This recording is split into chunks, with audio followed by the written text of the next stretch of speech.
Mean राशि वाले व्यक्तियों के लिए 7 जुलाई से लेकर 13 जुलाई तक का यह सप्ताह बहुत ही पॉजिटिव और अच्छा कहा जा सकता है। जैसे पिछले सप्ताह से एक अच्छी शुरुआत हुई थी, तो यह सप्ताह भी आपके लिए अनुकूल है।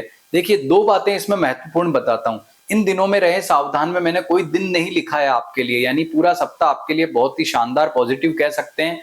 शनि की 7.5 चल रही है, राहु 12वें घर में चल रहा है, गुरु उदय होकर के चौथे घर में चल रहा है, सूर्य चौथे घर में बैठ करके दिक्कत दे रहा है। सारी तमाम बातें नेगेटिव हैं, ये एक तरफ रख देते हैं। लेकिन ये सप्ताह मैंने जो कहा है अच्छा समय है, लाभ उठाएं। ये पता है क्यों कह रहा हूं? क्योंकि चंद्रमा की पॉजिटिविटी इस सप्ताह आपके जीवन में एक आपको नई उन्नति प्रदान करेगी। और ये भाग्य का जो स्वामी है मंगल, ये छठे घर में यानी षष्ठ भाव में यानी 6 हाउस में ट्रांजिट करके आपको जो बल और ताकत प्रदान कर रहा है ना, यही आपके जीवन में आपकी सक्सेस का सबसे बड़ा राज इस सप्ताह सिद्ध होने वाला है। लिख लीजिए, यानी मीन राशि वाले व्यक्तियों के लिए यह सप्ताह बहुत ही शानदार अच्छा है। भाई दिक्कत है, उनको उपाय करके ठीक कर लेंगे।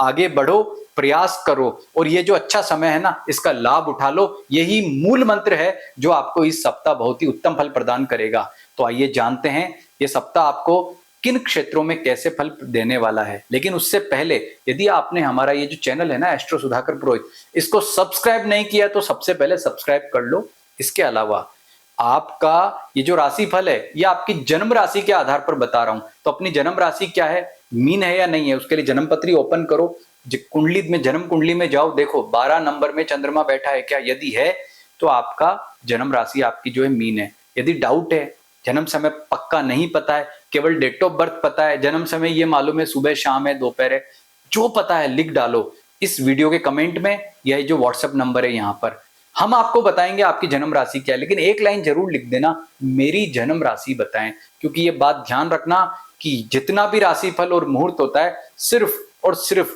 जन्म राशि के आधार पर देखते हैं। कोई ज्योतिषी आपको क्या कहता है वो बात कोई मायने नहीं रखती है। सिद्धांत यही है कि आपकी जन्म राशि से ही आपकी जो है वो राशिफल देखा जाता है। तो मीन राशि वाले व्यक्तियों के लिए बात करते हैं। सबसे पहले स्वास्थ्य की बात करेंगे। स्वास्थ्य के मामले में वैसे तो पॉजिटिविटी है, लेकिन फिर भी लापरवाही नहीं करनी है। मौसमी बीमारियां थोड़ा आपको कहीं ना कहीं परेशान करेगी। कॉन्फिडेंस अच्छा है, होगी, तुरंत समाधान भी मिलेगा। भाई गुरु उदय हो चुका है, आपकी राशि का स्वामी है, चौथे घर में ट्रांजिट कर रहा है, तो इतना बेस्ट नहीं है। और सूर्य भी यहाँ बैठा हुआ है, तो सूर्य जो है षष्ठ भाव का स्वामी है। तो कहने का मतलब ये युति कहीं ना कहीं आपके हेल्थ में थोड़ी दिक्कत या परेशानी देती है। लेकिन चंद्रमा चूंकि पॉजिटिव है, 9th यानी भाग्य, दसम और एकादश भाव से ट्रांजिट करके अच्छा फल प्रदान कर रहा है, तो कोई समस्या नहीं होगी। बस क्या करना है, ओम गृणी सूर्याय नमः इस मंत्र का जप करें, ओम ब्रिम बृहस्पते नमः इस मंत्र का जप करें, मस्त रहें, कोई दिक्कत परेशानी नहीं होगी। सूर्य की कारक वस्तु जैसे लाल वस्त्र, मसूर की दाल, गुड़, गेहूं इत्यादि में से किसी एक वस्तु का दान कर लेना चाहिए। बात करते हैं आपके रिलेशनशिप की।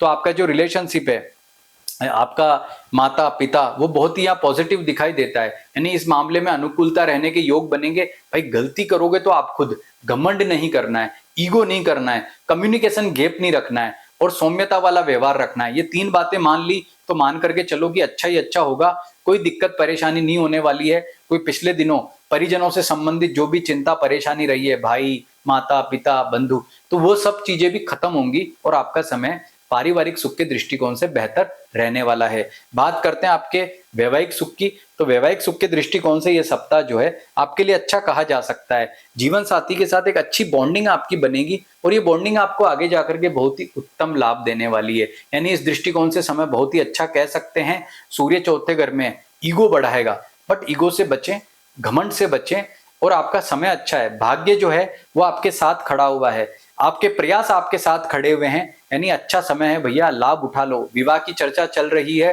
तो उसमें आगे बढ़ जाओ। आप ये मत देखो कि देव सोने जा रहे हैं, क्योंकि देव सोने के बाद भी सगाइयां होती है। आजकल कई रीलें बन रही है कि देव सो गए, अब कुछ नहीं करना, अब कोई नया काम होगा ही नहीं, अब शुभ काम होगा ही नहीं। जबकि देव शयन ज्योतिष के अंदर बहुत कम मुहूर्त में, जैसे विवाह या कुछ मुहूर्तों में ही मान्य है, बाकी कोई दिक्कत वाली बात नहीं है। सारे मांगलिक और शुभ काम देव शयन के बाद भी किए जाते हैं। भ्रमित नहीं होना है। पंचांग में अगर मुहूर्त दिया है ना, तो मान करके चले पंचांग करता आपके रील बनाने वाले व्यक्ति से बहुत ज्यादा इंटेलिजेंट है। मांगलिक काम होते हैं, करो। विवाह की चर्चा होती है, करो। देव शयन 6 जुलाई को हो रहा है, लेकिन फिर भी आगे सगाई के मुहूर्त आपको मिलने वाले हैं और ये सप्ताह इस मामले में ठीक है, अच्छा है, तो इसमें आगे बढ़े। दूसरी बात करेंगे, आपका लिव इन में रहते हैं तो भी आपके पार्टनर के साथ बॉन्डिंग अच्छी है और यदि आपका कोई बॉयफ्रेंड गर्लफ्रेंड से रिलेशनशिप है वो भी इस सप्ताह बेहतर रहेगा। अब बात करते हैं आपके फाइनेंस के मामले में। नौकरी पैसा वालों के लिए जो समय है वो थोड़ा सावधानी वाला है। अधिकारियों से आपका थोड़ा सा व्यवहार कहीं ना कहीं प्रभावित हो सकता है। अपने काम में यश मिलेगा, मिलना चाहिए, ऐसा जो है स्वभाव ना रखें। फ्लेक्सिबल होकर काम करें, सौम्यता रखें, जल्दबाजी में काम करने से बचें। ओम ब्रीम बृहस्पति नमः मंत्र का जप करें। ये उपाय कर लिए ना तो नौकरी पैसा वालों के लिए समय श्रेष्ठ है। एक बात और, अपने नौकरी में कोई नया परिवर्तन का प्रयास अभी ना करें, ये बाद में करें जब समय बेटर होगा। कम से कम कुछ दिन आपको रुकना होगा, धीरे धीरे समय बेटर होगा तो आपको आगे जाकर के प्रयास जो है लाभ देंगे। फिलहाल थोड़ा सतर्क रहें। उपाय क्या करें अभी आपको बताया, उसे फॉलो करें। व्यापारियों के लिए समय ठीक है, स्ट्रेटेजी बनाएं, व्यापार में कैसे आगे बढ़ना है। आपका जो आर्थिक पक्ष है वो बहुत शानदार बना हुआ है, शत्रुओं पर विजय प्राप्त करोगे, कॉम्पिटिटर्स पर विजय प्राप्त करने के अच्छे योग हैं। तो भैया अच्छा समय है, लाभ उठाओ। नौकरी पैसा वालों की अपेक्षा आपके लिए सप्ताह ज्यादा शानदार पॉजिटिव कह सकते हैं। आर्थिक मामलों में कहूं तो पिछले सप्ताह भी मैंने आपको क्या कहा था, आर्थिक लाभ का समय उठाओ। मंगल छठे घर में है, ज्यादा दिन नहीं है, जितने दिन है उसका लाभ उठा लो। अभी भी यही कह रहा हूं। कई लोग कहते हैं साहब मंगल केतु नेगेटिव युति होती, मैं कहता हूं सबसे बेस्ट युति होती है, क्योंकि मंगल और केतु एक ही हैं, एक ही सिक्के के दो पर्याय हैं। ज्योतिष में क्या सूत्र है, केतु कुजवत, केतु कुज यानी मंगल के समान है, तो दोनों की बॉन्डिंग छठे घर में शानदार है, उसका लाभ उठाइए। राहु नेगेटिव है वो एक अलग बात है, उसके लिए हनुमान जी की पूजा उपासना करें, अच्छे फल मिलेंगे।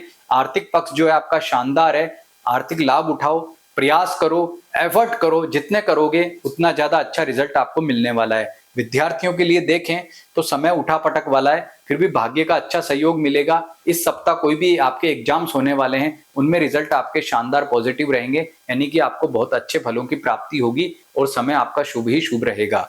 और भाग्य के दृष्टिकोण से देखें तो ये सप्ताह बहुत ज्यादा अच्छा है। रेमेडी की बात करें तो हनुमान जी की पूजा उपासना करना, सूर्य और गुरु के मंत्र का जप, उसकी कारक वस्तुओं का दान आपको करना है। ये सारे उपाय करने से अनुकूलता मिलेगी और आपका ये सप्ताह बहुत ही शानदार रहेगा। लेकिन प्रत्येक मीन राशि वाले व्यक्तियों को ऐसे के ऐसे फल मिले जरूरी नहीं है। आपकी जन्म पत्रिका के ग्रह, आपकी दशाएं, आपका जो ये अष्टक वर्ग है वो ट्रांजिट में ग्रहों की स्थितियों को देखना, इन सबसे तय करते हैं कि निश्चित फल कैसा रहने वाला है। अब मान लीजिए 7.5 है, गुरु नेगेटिव, राहु नेगेटिव, यानी कि मीन राशि वालों का तो सबसे नेगेटिव टाइम हुआ ना। लेकिन कई मीन राशि वाले अभी भी अच्छी प्रोग्रेस कर रहे हैं। क्यों? क्योंकि आपकी जन्म पत्रिका की स्थितियां इस पर निर्भर करती है। तो आप भी ये जानना चाहते हैं कि आपके लिए व्यक्तिगत तौर पर समय कैसा है, तो आप ये हमारे जो नंबर दिख रहे हैं ना, इस पर संपर्क कर सकते हैं। और ये याद रखना, हमारा एक परामर्श आपके जीवन को बदल सकता है। नमस्कार।